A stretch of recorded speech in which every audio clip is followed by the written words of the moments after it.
La spiritualité, on pense que c'est une religion. Et d'ailleurs, encore, pourquoi que j'aborde le sujet de la spiritualité, le bouddhisme, c'est parce que moi-même, quand j'étais en Asie, j'ai déjà visité aussi des temples, des immenses temples, des statues vraiment immenses, hein. Puis intérieurement, c'est pas tout à fait le même effet que j'ai aujourd'hui. Parce que j'ai toujours cru, comme la plupart d'entre vous, au début, que le bouddhisme, c'est une religion. Moi aussi, je pensais que c'est une religion. Alors, quand j'ai visité les temples, ben, j'avais une résistance, une réticence, comme quoi que je pouvais pas vraiment comme me profiter intérieurement de de la beauté des temples, des statues et tout, parce que je pensais que je visitais comme n'importe quel monument. Et en arrivant ici, mon professeur, mon sifu m'avait dit que si je veux retrouver ma santé, mon énergie et tout, j'avais besoin d'apprendre le bouddhisme. Et là, j'ai dit non, je ne peux pas adhérer dans la religion parce que je suis déjà dans une religion. Il a dit non, parce que le bouddhisme n'est pas une religion, c'est un enseignement de vie qui nous permet d'apprendre à comment reconnecter à l'intérieur de soi-même. J'ai dit, ah oui, mais je ne savais pas c'était ça. Mais même s'il m'a expliqué des choses comme ça, intérieurement, j'avais déjà une idée préconçue que le bouddhisme, c'est la religion. C'est difficile à défaire tout ça, hein. Si je donne un exemple comme maintenant, est-ce que vous en rappelez la première fois qu'on vous a présenté des mets chinois, par exemple, des egg rolls, des riz frits? Il y a toujours une résistance par rapport à quelque chose de nouveau. Là, on fait toujours une comparaison avec ce qu'on est habitué de prendre ou de manger. Exemple, comme les patates frites versus les egg rolls. On regarde, mais est-ce que je dois goûter? Est-ce que je dois ne pas manger, etc.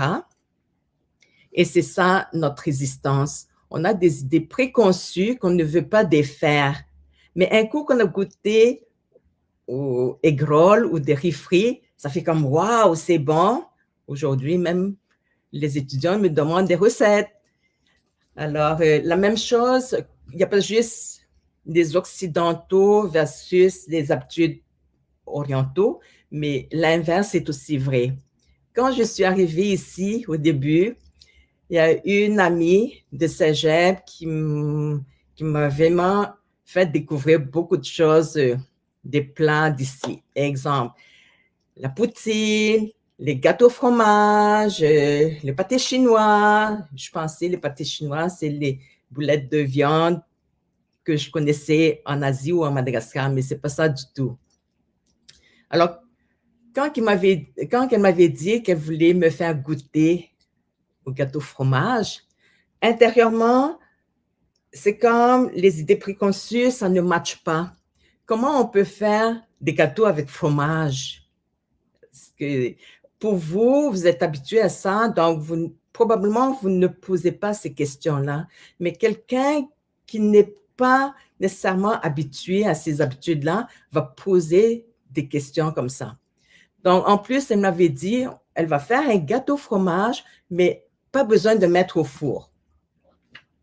Alors, j'ai dit, hein, comment on sait? Fait que ça tournait à l'intérieur avec les idées préconçues, mais ça se peut pas. Les fromages, on peut pas faire un gâteau, on peut pas le faire cuire.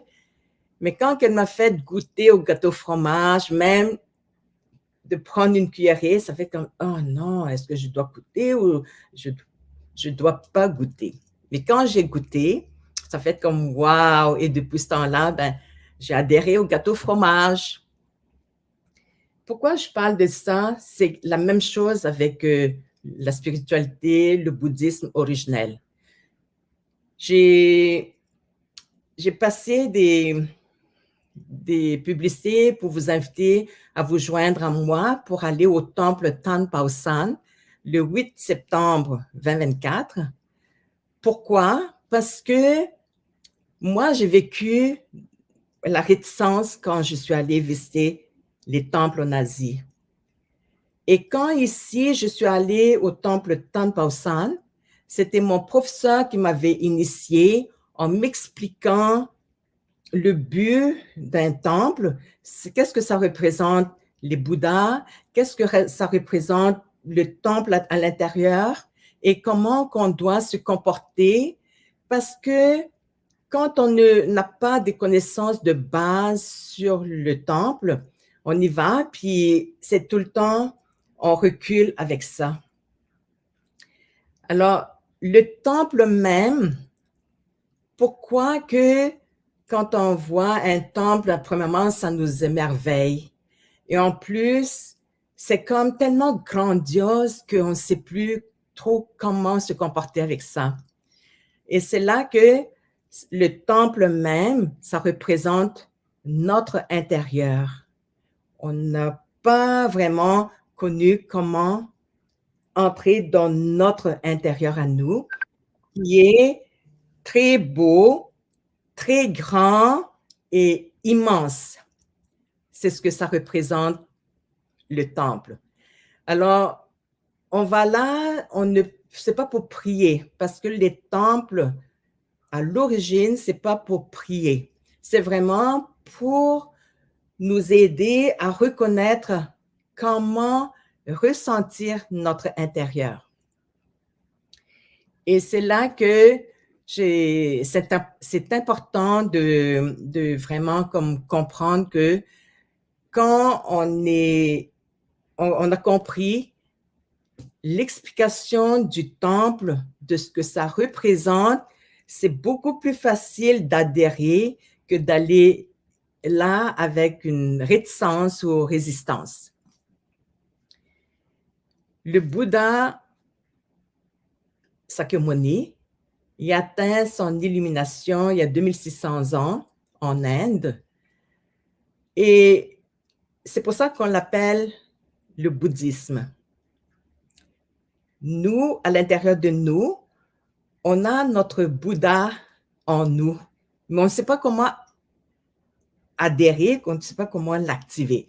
C'est pour ça que le mot Bouddha même, qui veut dire notre lumière illuminée ou notre âme illuminée. Mais présentement, si on n'essaye pas de l'activer, ben c'est normal que la lumière est un peu sombre ou un peu plus sombre. Donc, le but d'apprendre le bouddhisme originel, c'est un enseignement qui vient nous aider à reconnecter à notre âme, à notre énergie vitale. Et c'est cette énergie vitale-là qui nous anime, qui nous tient en vie. Si notre énergie, des fois, est trop basse, ben, c'est là qu'on peut aussi même perdre notre santé, notre vie.